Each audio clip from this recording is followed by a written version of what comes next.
Chegou a hora do quadro Seu Direito e ano novo, reajuste no salário. Como é que será que fica a questão da pensão? Será que sofre reajuste? Para tirar essas dúvidas e sobre outros assuntos relacionados a pais separados, está aqui com a gente então a advogada familiarista Bruna Boldo Arruda. Doutora, seja bem-vinda ao nosso quadro Seu Direito aqui no Balanço Geral. Boa tarde para você. A gente sabe, né? Chegando as férias, também é novo ano. Teve o reajuste da inflação, teve o reajuste do salário mínimo. Como é que fica essa questão na pensão salarial? Isso é automaticamente já reajustado ou o familiar precisa ligar para o seu advogado e dar uma conversadinha? Seja bem-vindo. Sim, primeiramente, muito obrigada, Estevão. Em nome da OAB, eu agradeço a oportunidade de falar sobre esse tema que é tão importante para as famílias, né?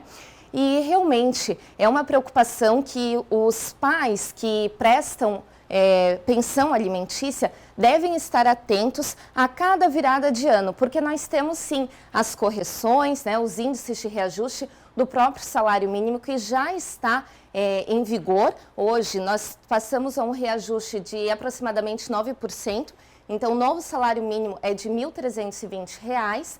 E aquelas famílias que já têm o valor de pensão determinado, né, com base no salário mínimo, devem estar atentas, porque esse reajuste, ele é sim automático e ele é uma obrigação daquele que paga. Então, aquela pessoa que paga a prestação alimentícia, ela deve estar atenta, porque agora em janeiro ela já deve pagar o valor atualizado. Doutora, muitas famílias elas têm o reajuste no salário, a pensão é no salário, o próprio salário na folha salarial com uma porcentagem, né? Mas em alguns casos também é diferente, a família acerta tem um valor, né? Isso também é corrigido com a inflação, com algum outro tipo de reajuste anual?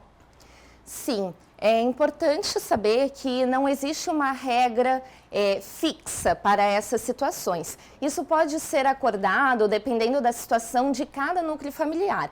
Então, existe sim essa possibilidade, quando aquela pessoa que presta alimentos, ela recebe pagamento por folha, então de ter já um desconto na própria folha, que aí são trabalhados esses índices percentuais, né, que vai normalmente 20% a 30% de desconto, e sobre esse valor também é reajustado. É importante mencionar que quando nós fazemos esse acordo, e por isso esse trabalho preventivo ele é importante, né? Quando a gente está compondo os termos do acordo, é nesse momento que nós determinamos com base em qual índice vai ser o reajuste. Então, como eu falava anteriormente, se é a questão do salário mínimo, vai ser reajustado com base no salário mínimo. Mas se for um desconto em folha ou se for um outro valor que se chegou à conclusão que a pensão vai ser de R$ 1.000 para a criança, então nós temos que eleger algum índice de correção monetária para que ele se aplique sobre esse valor determinado. Tá certo. Doutora, a gente recebeu algumas perguntas no nosso WhatsApp aqui, que os nossos telespectadores mandamos. A gente preservou, né, a identidade de todos, porque a gente sabe que às vezes é um assunto sensível. E tem aqui a primeira pergunta. Eu moro em Blumenau e minha ex-mulher em Chapecó. Como é que fica a questão da guarda compartilhada? Acredito que se refira nas férias, né? Que às vezes a gente tenta mudar um pouquinho da rotina, né? Tenta ajustar, às vezes quero colar com as férias minhas da CLT, por exemplo. Como é que fica isso, doutora? Sim, então acho que é importante primeiro esclarecer ao público, né, que a questão da guarda compartilhada, ela é um compartilhamento de responsabilidades e não necessariamente só do tempo, né, que essa criança vai ficar com o pai ou com a mãe. Então, primeiro ponto, o fato deles morarem em cidades distintas, não há nenhum problema, não é nenhum impeditivo para se dispor sobre a guarda compartilhada. E aí, quando vem essa questão das férias, se isso já não foi ajustado no momento em que se fez o acordo, muitas vezes isso já vem no próprio divórcio entre os pais ou numa ação de guarda e alimentos, então vai haver um acordo entre as partes mesmo para dizer, e aí é de livre estipulação, né? Quantos dias vai ficar com um, com o outro durante esse período de férias.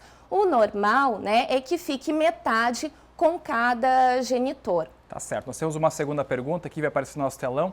Olha só, o telespectador mandou assim: queria viajar com meu filho. Como que fica a guarda neste caso, doutora?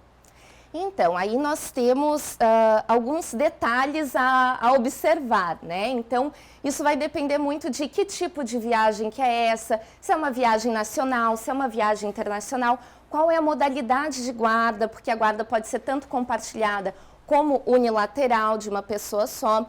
Então, é preciso, por exemplo, questão de viagem internacional, é preciso de uma autorização para que essa viagem seja realizada, né? Agora, entre municípios, normalmente quem está usufruindo do período de convivência, né, que é esse período de férias com a criança, não existe impedimento nenhum de ir e vir com a sua criança. Então, realmente, teria que ver qual que é o caso, se é viagem interurbana, qual é o período de tempo, para daí afirmar com maior certeza, né, o que é válido nesse caso. Dá tempo mais uma perguntinha aqui no nosso WhatsApp, a nossa última de hoje. Como é que fica a questão das despesas com um filho na guarda compartilhada? Também engloba talvez as despesas de férias, a gente vai curtir uma praia, alimentação, hospedagem?